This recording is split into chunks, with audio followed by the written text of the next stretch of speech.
خوش آمدید آپ کو کہیں گے ایک بار پھر اپنی اس ٹرانسمیشن کے اندر. اور آج اس سیگمنٹ کے اندر جس موضوع کی ہم بات کرنے کے لیے آج جا رہے ہیں وہ ہے یتیموں کی کفالت کے حوالے سے، کہ یتیم کے حوالے سے اللہ اور اس کے رسول نے کہاں کہاں کن کن مقامات پر کیا کیا تاکید کی ہے، اور یتیم کی کفالت کرنے کے حوالے سے کیا انعام و اکرام کی نوید سنائی گئی ہے. اس موضوع کے اوپر آج بات کریں گے. میرے دائیں طرف میں تعارف کرا دوں، بات کرنے کے لیے موجود ہے علامہ ضیاء اللہ شاہ بخاری صاحب. کسی تعارف کے محتاج نہیں ہے. بہت شکریہ سر، ایک بار پھر آج ہماری ٹرانسمیشن کا آپ حصہ بنے ہیں. نعت خوانی کے لیے میرے دائیں جانب موجود ہیں اختر قریشی صاحب. بہت شکریہ سر کہ آج آپ تشریف لائے ہیں. اور بالکل جی، میری بائیں جانب موجود ہے مفتی طاہر تبسم قادری صاحب، اور ان کے ساتھ تشریف رکھتی ہیں کلام کے لیے نورینہ امتیاز صاحبہ. مفتی صاحب، آغاز کر لیتے ہیں. مختلف احادیث اور مختلف روایات میں بھی آتا ہے کہ آپ صلی اللہ علیہ وآلہ وسلم نے جو بتایا جس طریقے سے کہ یتیم کی کفالت کرنے والا اور میں جنت میں کس طریقے سے ساتھ ہوں گے، پھر وہ اپنا ہاتھ کرتے ہیں دونوں انگلیوں کی، تو کون نہیں چاہے گا کہ آپ صلی اللہ علیہ وآلہ وسلم کا سایہ شفقت ملے اس پر جا کے اگلے جہان میں جا کے.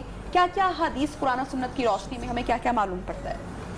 حامد و مصلیہ اما بعد فاعوذ باللہ من الشیطان الرجیم بسم اللہ الرحمن الرحیم. بہت شکریہ. بڑا اہم ٹاپک ہے اور آج کے دور کی بہت زیادہ یہ ضرورت ہے. سب سے پہلے ہمیں بات یہ ذہن نشین رکھنی چاہیے کہ اسلام ایک کمپلیٹ ضابطہ حیات ہے. زندگی کے کسی پہلو کو کسی فرد کے حوالے سے کوئی تشنگی نہیں ہے کہ اسلام نے اس حوالے سے ہدایات نہ دی. تو ظاہر انسانی معاشرے کا ایک پارٹ ہے، ایک حصہ ہے یتیم بچے، وہ جن کے سر سے سایہ شفقت اٹھ جائے. تو اس حوالے سے بھی دین اسلام نے ہمیں بہت زیادہ ترغیبات بھی دی ہیں اور بہت زیادہ شوق بھی دلایا ہے، اجر و ثواب بھی. ایک بات اس پر پھر میں قرآن اور حدیث سناتا ہوں. دوسری بات یہ ذہن نشین رہے کہ یہ کانسیپٹ اسلام میں نہیں ہے کہ جو مال میں نے کمایا ہے اس پر صرف میرا حق ہے. میں یہ سمجھوں کہ وہ میرا مال ہے اور میں ہی اپنی مرضی سے اسے جہاں چاہوں خرچ کر سکتا ہوں. مسلمان ہونے کے ناطے بینگ اے مسلم جو ہمارے لیے تعلیمات ہیں، اللہ رسول کے فرامین ہیں، وہ یہ ہے کہ جو کچھ ہمارے پاس ہے وہ اللہ کی امانت ہے اور اسی کے بتائے ہوئے طریقے پر ہم اسے خرچ کر سکتے ہیں. اور اللہ تبارک و تعالیٰ نے ہمارے مال میں جن جن لوگوں کا جن جن طبقات کا حق رکھا ہے ان کے اندر ایک یتیم بھی ہے. آپ دیکھیے قرآن پاک نے کیٹیگوریکل الفاظ میں ارشاد فرمایا کہ وفی اموالہم حق للسائل والمحروم. فرمایا یہ جو مالدار ہیں، صاحب ثروت لوگ ہیں، دولت مند ہیں، جن کو میں نے دولت کی فراوانی عطا کی ہے، فرمایا ان کے مال میں نے سائلین اور محرومین کا حق رکھا ہے.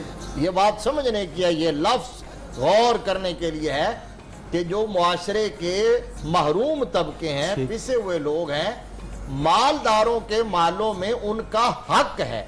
ان کا حق ہے تو اس کا مطلب مالدار پر فرض ہے.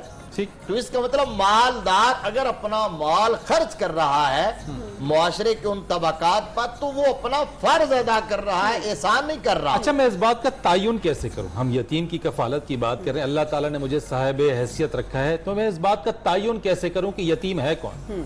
جی میں یہ تو واضح ہے، میں بتا دیتا ہوں، لیکن اس سے پہلے یہ کہ ہمارے اوپر فرض ہے اور جو یتیم ہے یا مسکین ہے یا مسافر ہے، جن جن لوگوں کے فقیر ہے، اللہ تبارک و تعالیٰ نے جن جن لوگوں پر خرچ کرنے کو حکم دیا، تو اگر وہ لے رہے ہیں تو وہ اپنا حق لے رہے ہیں، وہ آپ سے بھیک نہیں مانگ رہے ہیں، کیونکہ یہ حق اللہ نے رکھا ہے. اگر ہم اللہ کے بندے ہیں، مسلمان ہیں، تو قرآن کے ہر حکم پر ہمارا ایمان ہے، لہذا وہ اپنا حق لے رہے ہیں. اور ہم جو دے رہے ہیں، میں جو بیگنگ ہے اس کی بات نہیں کر رہا، بھکاریوں کی بات نہیں کر رہا، وہ تو ریل میں بھیک مانگ رہے ہیں. تو جو مستحق لوگ ہیں ان کو آپ جو دے رہے ہیں وہ بھیک نہیں دے رہے، وہ ان کا حق دے رہے ہیں اور آپ احسان نہیں کر رہے، اپنا فرض ادا کر رہے. اب آپ نے بڑا خوبصورت سوال کیا ہمیشہ کی طرح کہ تعین کیسے ہوگا کہ یتیم کون ہے. تو یتیم کی ڈیفینیشن بیان کر دی گئی ہے کہ یتیم وہ نابالغ بچہ جس کے باپ کا سایہ شفقت اس کے سر سے اٹھ جائے وہ یتیم ہوتا ہے. اور نابالغی کی عمر تک ہی یتیم ہوتا ہے. جب بالغ ہو جائے پھر اس کے احکام یہ نہیں رہتے.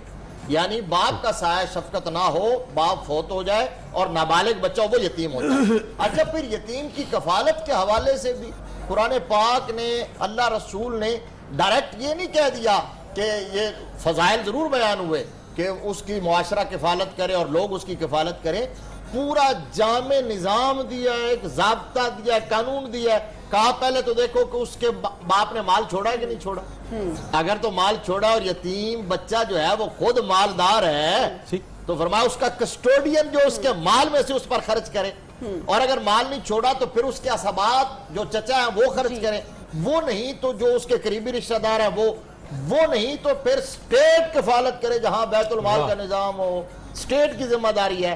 اگر یہ اسٹیٹ بھی کہیں ذمہ داری ادا نہیں کر رہی تو پھر معاشرے کے وہ افراد، وہ لوگ جن کو اللہ تبارک و تعالیٰ نے دولت سے نوازا ہے، پھر وہ اس کی کفالت کرے۔ اور اس حوالے سے میں صرف اس پر ختم کر دیتا ہوں، اس حوالے سے وہ فضیلت ہے، اتنی جامع اور خوبصورت بات، میرے آقا نے فرمایا جو یتیم کی کفالت کرے گا میرے ساتھ وہ جنت میں ایسے ہوگا، میرے نبی نے جو اشارہ کیا کیا بات ہے، یعنی میرا پڑوس اسے اور اتنی خوبصورت حدیث کے باوجود یہ جس طرف اشارہ کیا مفتی صاحب نے کہ اسٹیٹ کی ذمہ داری ہے، معاشرے کی ذمہ داری ہے، اور سب سے پہلے جو آپ کے خاندان کے لوگ ہیں ان کی ذمہ داری ہے، لیکن دکھ کی بات کیا ہے شاہ صاحب یہاں پہ کہ اسٹیٹ بھی نہیں ذمہ داری اٹھاتا، معاشرہ بھی نہیں اٹھاتا، چلے نہ صحیح، لیکن جو سگے خون کے آپ کے رشتے ہوتے ہیں وہ بھی سایہ شفقت نہیں بنتے، بھول جاتے ہیں نبیہ، بھول جاتے ہیں۔ بلکہ جو بات کی ہے نا مفتی صاحب نے کہ جو مال کی ہے کہ یہاں تو یہ ہوتا ہے کہ اگر کوئی کسی کے والدین نہیں رہے انہوں نے مال چھوڑا تو اس کا مال ہڑپ کر جاتے ہیں سارا کا سارا۔ بسم اللہ الرحمن الرحیم۔ یقیناً بہت خوبصورت آغاز کر دیا مفتی صاحب نے۔ نبی کریم رف الرحیم صلی اللہ علیہ وسلم نے تو اس ضمن میں یہ ارشاد فرمایا، جو بھی آپ دونوں دکھ کا اظہار کر رہے ہیں کہ ہمارا معاشرہ اس طرح کا ہو گیا ہے، آقا علیہ الصلوۃ والسلام نے تو فرمایا خیر بیت فی یتیم، خیر بیت فی المسلمین فی یتیم یحسن الیہ، وشر بیت فی المسلمین فی یتیم یساء الیہ۔ اللہ کو وہ گھر بہت ہی پیارا، بڑا خوبصورت نظر آتا ہے مسلمانوں کا وہ گھر کہ جس میں کوئی یتیم رہتا ہو اور وہ گھر والے اس کے ساتھ حسن سلوک کرتے ہوں، اچھا برتاؤ کرتے ہوں، اور فرمایا وہ گھر انتہائی بدترین گھر محسوس ہوتا ہے مسلمانوں کے معاشرے میں کہ جس کے اندر یتیم رہتا ہو اور اس کے ساتھ برا سلوک کیا جاتا ہو۔ قرآن مجید میں اللہ فرماتے ہیں کلا بل لا تکرمون الیتیم ولا تحاضون علی طعام المسکین، تمہارے ساتھ میں اگر سزا کا معاملہ نہ کروں تو اور کیا کروں، تم تو وہ لوگ ہو کہ تمہاری کرتوت یہ تھی کہ تمہیں یتیم ہم نے مہیا کیے احسان کرنے کے لیے، نیکی کرنے کے لیے، اپنا بھلا کرنے کے لیے، اپنا فائدہ کرنے کے لیے، اپنا نفع اٹھانے کے لیے، مگر تم نے ان کا اکرام نہ کیا۔ ذرا انداز دیکھیں اللہ پاک کا، اللہ الفاظ کیا استعمال اکرام نہیں کیا، اکرام، احترام، تم نے یتیم کا اکرام نے کیا، یتیم کا احترام نے کیا۔ اللہ اکبر، یتیم کا احترام کرنے سے کیا حاصل ہوتا ہے؟ اللہ اللہ، نبی کریم علیہ السلام کے پاس ایک آدمی ہے، شکا رجل الی النبی صلی اللہ علیہ وسلم، آگے کہتا ہے میرا دل بڑا سخت ہے، مجھے کوئی ایسا فارمولہ بتائیں، کوئی ایسا نسخہ عطا کرے کہ میرا دل نرم ہو جائے۔ کتنا نفع حاصل ہوتا ہے یتیم کے ساتھ اس نے سلوک کرنے سے۔ نبی پاک صلی اللہ علیہ وسلم نے، حکیم الامت نے، محسن انسانیت نے، معلم کائنات صلی اللہ علیہ وسلم نے اس کو کیا نسخہ دیا؟ ذرا اندازہ کریں، آقا نے نسخہ یہ دیا، فرمایا اطعم المسکین وامسح رأس الیتیم، مسکینوں کو کھانا کھلایا کر اور یتیموں کے سر پہ دست شفقت پھیرا کر۔ یتیم کے سر پہ ہاتھ محبت اور شفقت سے جب بندہ پھیرتا ہے اللہ اس کے سخت دل کو نرم بنا دیتا ہے۔ رقیق القلب، دل کی نرمی اور رقت یہ اللہ کی بہت بڑی نعمت ہے، یہ ہر بندے کو حاصل نہیں ہوتی۔ آقا علیہ السلام فرماتے ہیں من لا یرحم لا یرحم، جو اللہ کی مخلوق پہ رحم کرتا ہے نا اللہ اسی پہ اوپر رحم کرتا ہے۔ کیا بات ہے، ہمارے دل میں رحمت جب پیدا ہوتی ہے تو پھر یاد رکھیے اس کا کنیکشن سیدھا رحمان و رحیم کے ساتھ جڑ جاتا ہے۔ بے شک، تو یقیناً کرو مہربانی تم اہل زمین پر، خدا مہرباں ہوگا عرش برین پر۔ تو یتیم بچے کے سر پہ ہاتھ پھیرنے سے اور کتنا بڑا فائدہ ہوا۔